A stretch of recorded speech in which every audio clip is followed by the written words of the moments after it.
sunog na sunog ang motor, ay ating bibigyan ng solusyon ngayon.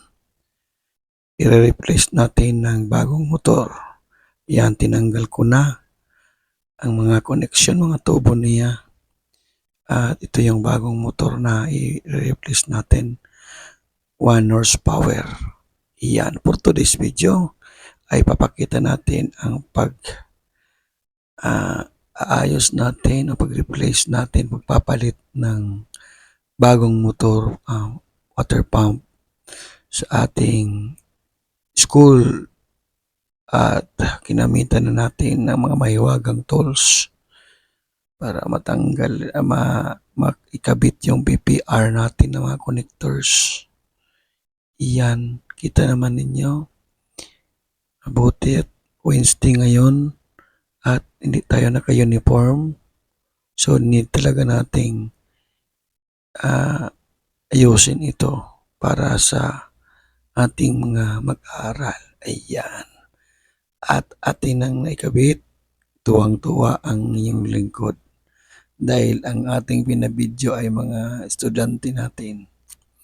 So, nakatayo yung pagbidyo, naka-portrait. Sabi ko, pahiga at itinayo nila. Ganun pa man, at natapos din natin yung pagkabit ng mga accessories at may inutusan tayong estudyante na magwalis dahil napakarumi ng ating water, ating pump house, yung bahay-bahay niya.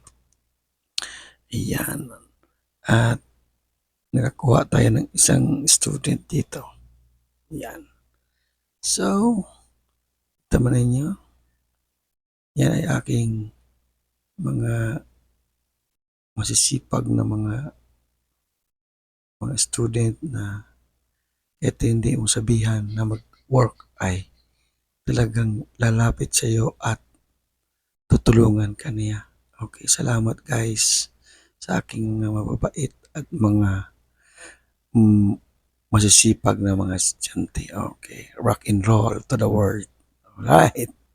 At iyan nga, pinalinisan ko na yung mga sira, yung mga battery na mga old batteries na nasa pump house ay pinababa ko na. Yan, dalawa sila. Ay tatlo. Yung isa nag-video, yung isa nagwawalis, yung isa ay nakatingin lang. Alright. Di ba? Salamat guys sa mga masisipag nating mag-aaral. At kinuha ni Alboraryong Jordan ang walis at nilinisan pa niya ng maigi para safe ang lugar naman. Magandang tingnan. Anyways, kita naman natin ang sitwasyon dito. At kita naman ninyo na okay na. At lininisan pa rin. Parang nag-cleaners. Yan. Nalabas ko na yung mag-aaral. Ako na yung nagpatuloy at nakangiti pa rin ang albularyo. Ito yung tinatawag na repair tira pataka. Sabi sa Tagalog pa. Mga patsamba-tsamba lang na pag-repair. Yan. Diba? Ito pali ay mayroon pala itong mga float switch dalawa sa taas at sa baba. Sa cistern tank, yung purpose ng switch doon is pag wala ng tubig, mag-automatic off siya. Sa itaas naman, pag puno na yung tubig, mag-off din siya. Nakaseries lang ang connection. Diba?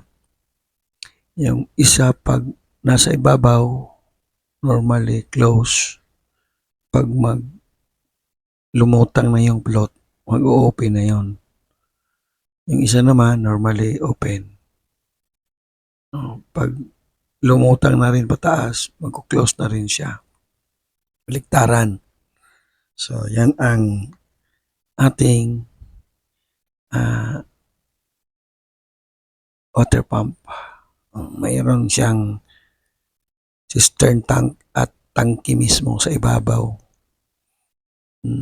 Yung tangke niya ay malaki, 4,000 liters. Siguro mga sobra 2 oras bago mapuno yung sa taas na mga tangke. Yan, hinigpitan ko na yung mga coupling niya.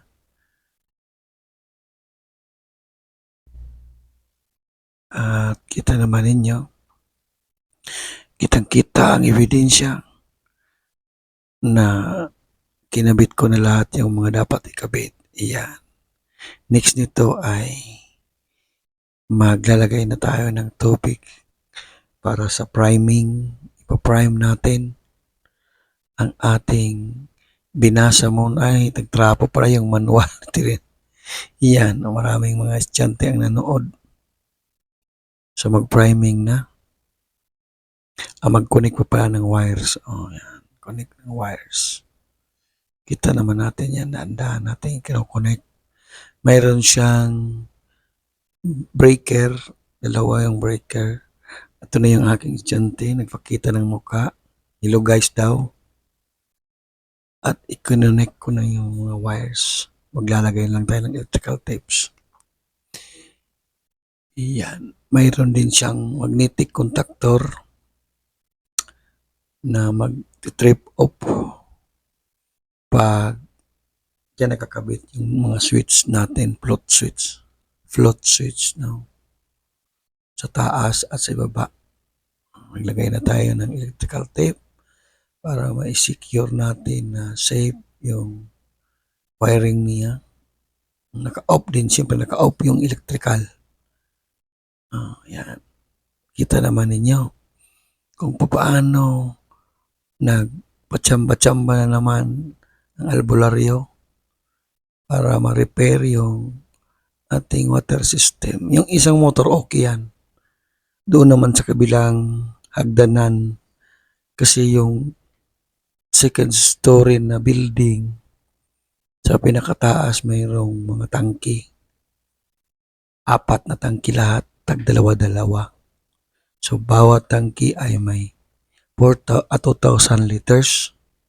So, bali 2 tangke para sa first at second floor na CR. Sa kabila naman may 2 din. Sa kabilang dulo. Bali 4 na tangke na sa taas at isang cistern tank sa baba.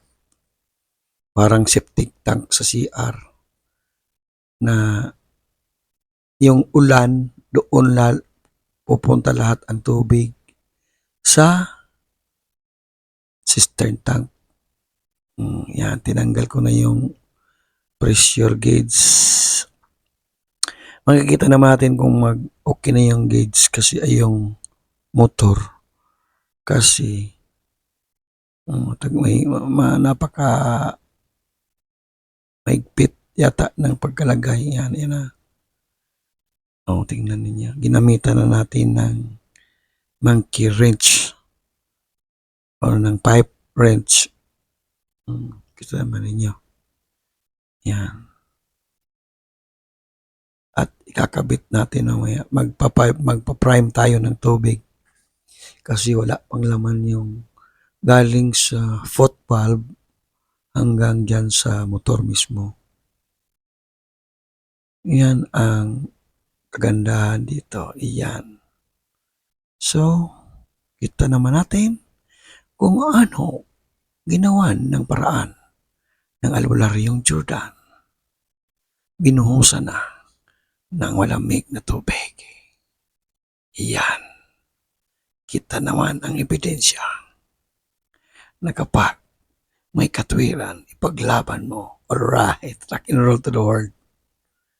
Kita niyo, binubuhos na natin yung tubig para sa priming. Kailangan mapuno po yan ng tubig. At nakita naman niyo yung may wagang bag. Nandyan yung mga orasyon. Palagi nakakabit sa akin yung bag. Iyan. Naglagay tayo ng teflon. Hugasan muna. Iyan, hugasan muna. Tapos teflon daw. Naghahanap ng teflon, yan. Importante sa plumber yung teflon tape. Kasi yan yung maglalak ng mga leakings ng tubo para yung tubig ay hindi mag-leak. Kasi kung walang teflon tape, magkakaroon ng leak ang tubig. Iyan, kita naman natin at hinigpitan na. Gamitan ng monkey wrench. Ayan, pinaikot-ikot. Parang siya magaling magpaikot-ikot. Iyan, alright, rock and roll. At hinigpitan ang pressure gauge na gagawing pang prime. Yan. Hinarap ko yung gauge para makita natin kung may tubig pa o wala. Yan. Nakaharap yan sa likod. Tapos klinos ko na, sinarado ko yung valve, yung parang gate valve niya na plastic at nabali dahil matagal nang hindi nasaraduhan. Bakit kailangang isarado o isara? Para yung tubig hindi mo na aakyat sa taas. Pag tunog na niya, iyan, dahan-dahan na nang i-open para umakyat na yung tubig. Alright, at umakyat na nga yung tubig. At dito nagtatapos, Jordan Tech, sabi, kung walang knowledge, walang power. Bye-bye!